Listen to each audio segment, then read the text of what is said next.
Arrancamos esta tarde de jueves en 8 Magazine Soria y lo hacemos de una forma que a veces, pues oye, nos gusta traernos al plato de 8 Magazine Soria varias recomendaciones, en este caso literarias, y para eso está aquí ya César Millán de Librería Las Heras. ¿Qué tal, César? Bien, bien, buenas tardes a todos. Bueno, oye, ¿y cuáles son las principales recomendaciones que nos harías tú estos días, ahora que empieza iba a decir la primavera, verano? El verano parece que ya está con nosotros desde hace varios días y ahora que hace bueno apetece mucho más salir a leer, ¿no? Parece. Eso es, yo creo que además es que la luz potencia esa lectura en la calle, ¿eh? El aprovechar el buen tiempo, aprovechar además los parques que tenemos en una ciudad o en una provincia como Soria, que hay muchísimos lugares para buscar ese rinconcito y con mucha comodidad pues acudir a esos libros, historias, aventuras, viajes. Yo creo que todo es posible y todo permite, porque si lo bueno que tienen los libros es, digamos, que hay de todo tipo de temas, todo tipo de arcos literarios que nos permiten elegir o seleccionar. E incluso, yo lo invito aquí a los que nos están viendo, a poder simultanear lecturas o elegir la que más guste. Porque hay veces que nos empeñamos en leer algo con lo que no disfrutamos. Y eso es que ya... ¿Y es bueno simultanear lecturas y estar leyendo dos libros a la vez, por ejemplo? Sí, Sí, yo ¿no? creo que sí, porque además es que luego siempre te decantas por profundizar más o por seguir una lectura.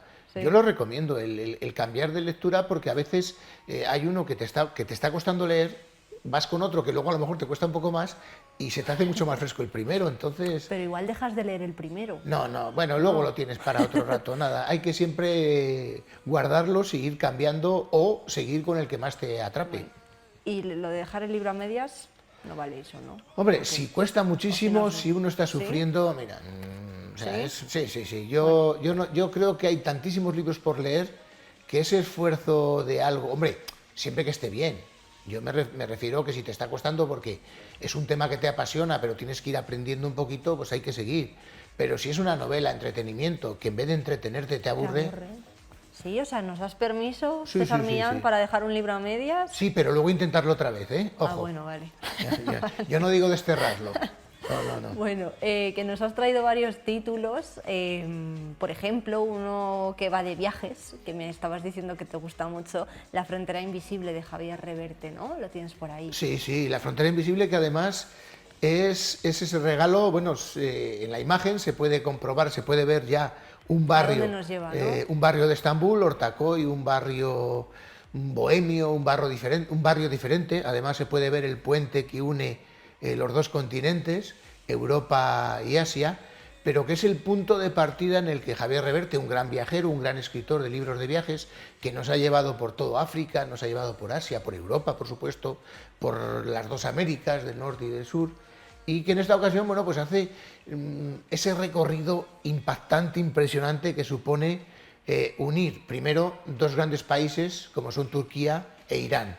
Por lo tanto, nos va a acompañar a mostrarnos cómo son, bueno, pues esas ciudades tan emblemáticas como Estambul, la antigua Constantinopla, Teherán, Isfahán, Sirak, esas ciudades magníficas. Que lo hace a través de una novela, ¿o no? O un libro de viajes. Pues No, un libro no de es, viajes. él es el protagonista. Él va Él contando, mismo, ¿no? En primera persona. sí, narrando cómo coge un tren, cómo coge un taxi, cómo coge un avión para ir de un sitio a otro, y va contando y hablando de todas esas experiencias que va anotando a la hora de viajar, y que muchos viajeros, seguro, yo puedo dar fe, que van a notar sentimientos que a ellos les han pasado, experiencias que les han ocurrido, y sobre todo esas sensaciones que dejan culturas diferentes a las nuestras. ¿Hace falta haber estado en Irán o en Turquía para leer este libro? No, ni mucho menos. Yo reconozco que sí he estado en esos dos países que son el fundamento del libro, pero cuando habla de otros sitios que uno no ha conocido,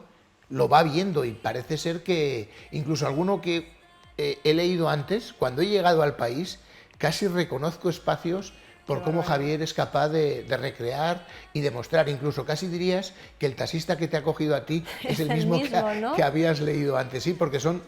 lo bueno que tiene como narrador y como narrador de viajes es que es capaz de meterse y de mostrar todo lo que está pasando. ¿Por qué piensas tú que consigue eso? O sea, hacernos sentir tan identificados, Javier Reverte, con el... Primero porque es un gran observador. y porque no es un turista, es un viajero. Eso es muy importante a la hora de sentir la pasión que hay en cada uno de los lugares del planeta.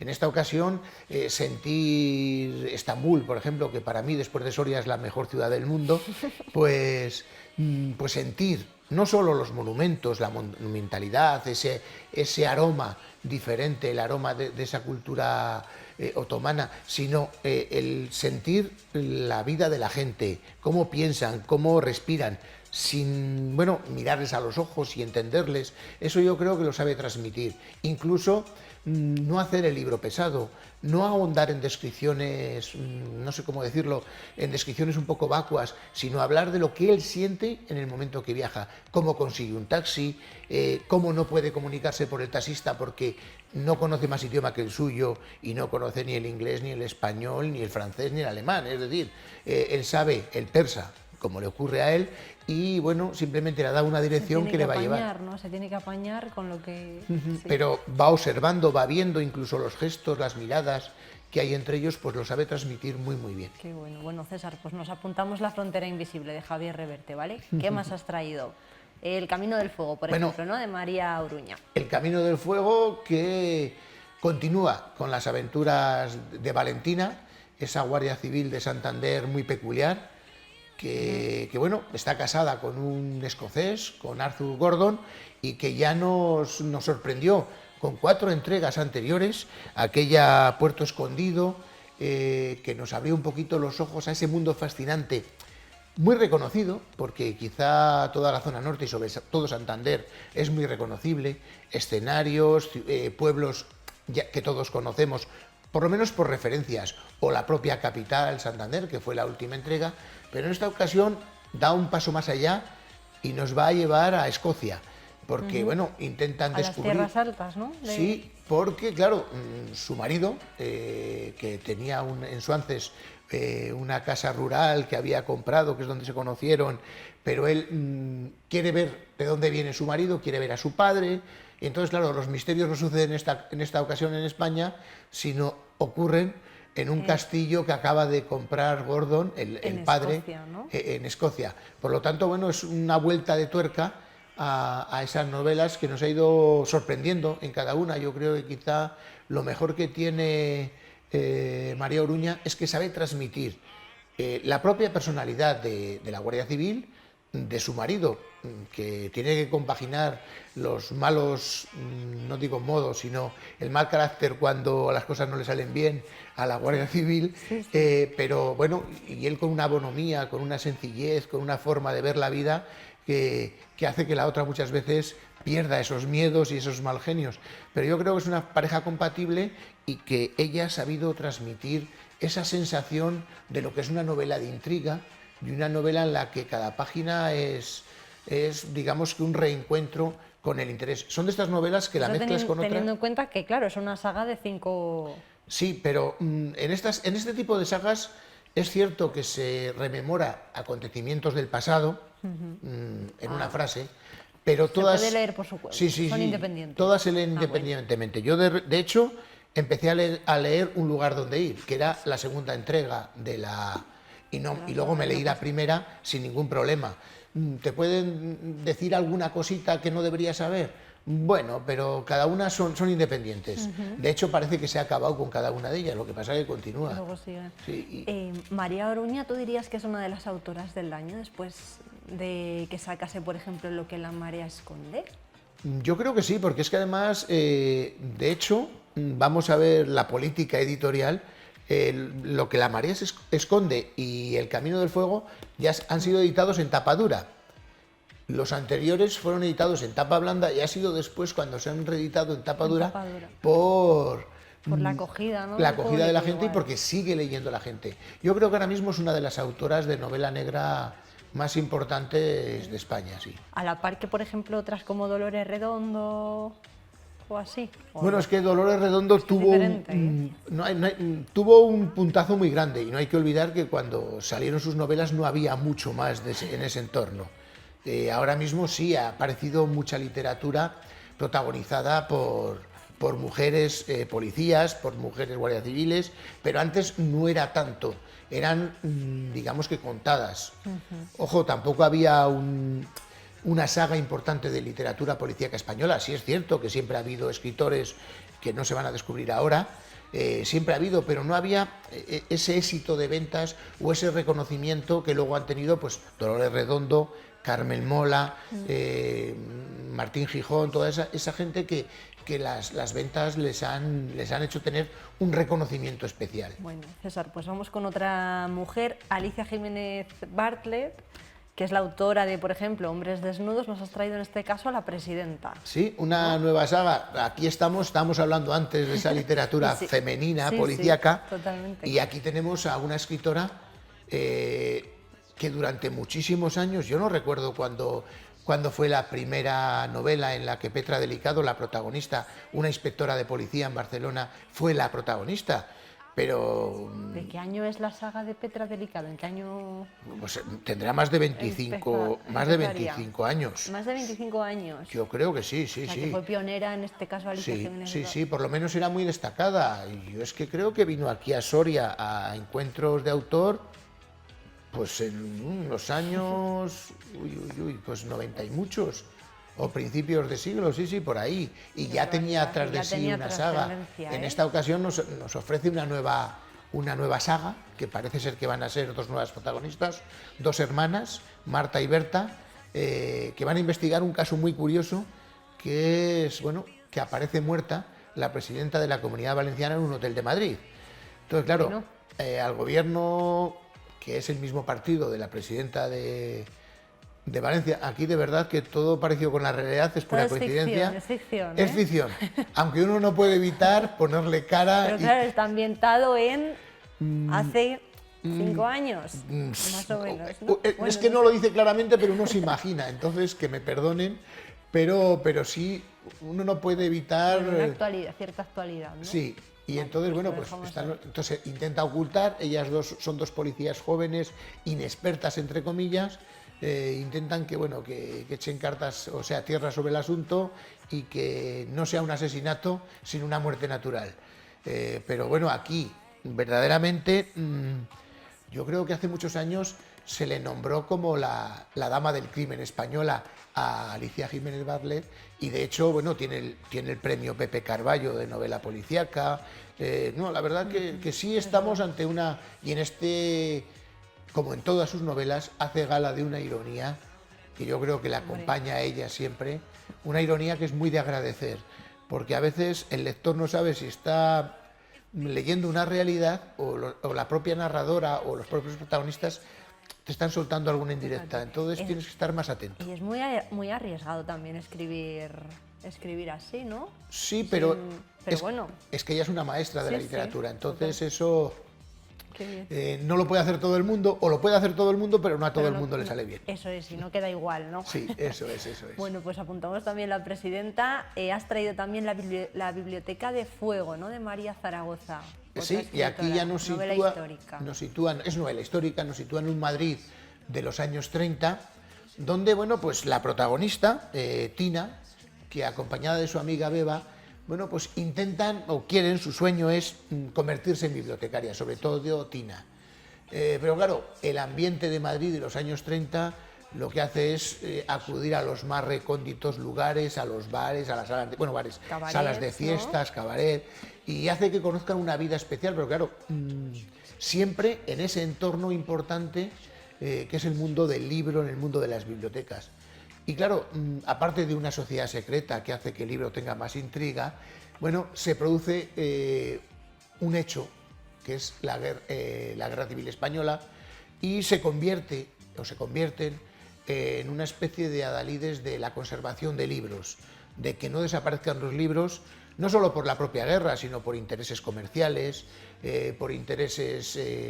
digamos que políticos, que se intente frenar algunas publicaciones. Bueno, todo ello primero nos muestra ese Madrid de los años 30, pero también el amor por el libro, el amor por la literatura y todo lo que esa literatura y esos ambientes culturales esconden. hay mucho también de tensión, mucho de oscurantismo, de los intereses políticos y económicos en algunas situaciones, cómo se aprovechan de algunas circunstancias. Todo ello con una lectura muy ágil. Hay que olvidar que este es el premio Azorín de novela 2022 y que de verdad que de la primera a la última página uno se siente identificado y parece que está recuperando ese momento histórico en una Madrid de pre y luego de guerra. Qué bueno, ¿no? Además, yo creo que también este tipo de tramas también está cada vez a lo mejor más presente, puede ser en la literatura. Hay más libros que tratan ese tema, ¿no? De evitar que se pierdan ciertos autores o sí, ¿no? Relacionado con la profesión de bibliotecario o de librero. El mundo del libro dentro del libro es como el mundo del cine dentro del cine. Sí. Siempre hay una constante. De hecho, hay muchísimos libros que hablan de libros, que hablan de autores, que hablan de bibliotecas, de librerías. No siempre... iba a decir no siempre bien construidos, no siempre atraen lo mismo, pero es cierto que hay muchísimos que se preocupan, ¿no? Porque hay ese interés. La verdad que quien escribe ha sido, o debería ser, un lector, y siempre tiene esa sensación de que el libro es un compañero, y por lo tanto... Hay que cuidarlo. Sí, y por qué no buscar en algo que conoces. Sí. Está claro que a veces casi toda la literatura pretende recuperar espacios que el autor conoce o se documenta para conocer. Y se nota, cuando alguien tiene pasión por un tema, se nota, porque queda marcado en el propio libro y en su lectura. Bueno, pues apuntamos también la Biblioteca de Fuego de María Zaragoza, César, y nos queda uno, me parece, El túnel 29, de Elena Merman. Sí, y además aquí se ve esa pasión que te decía. Estamos hablando de una autora que se documenta perfectamente y que nos habla de un acontecimiento histórico real, un túnel que se construyó en 1962 para pasar por debajo del muro de Berlín. Un túnel de me parece que eran 160 metros, que se dice pronto. No hay que olvidar que el muro de Berlín se crea en el 61, que impide que la gente pase o que la gente salga del Berlín oriental, y de repente un chico, un estudiante de ingeniería, rodeado de un grupo de amigos o de gente preocupada, consiguen hacer un túnel y que a través de él se escapen 29 personas.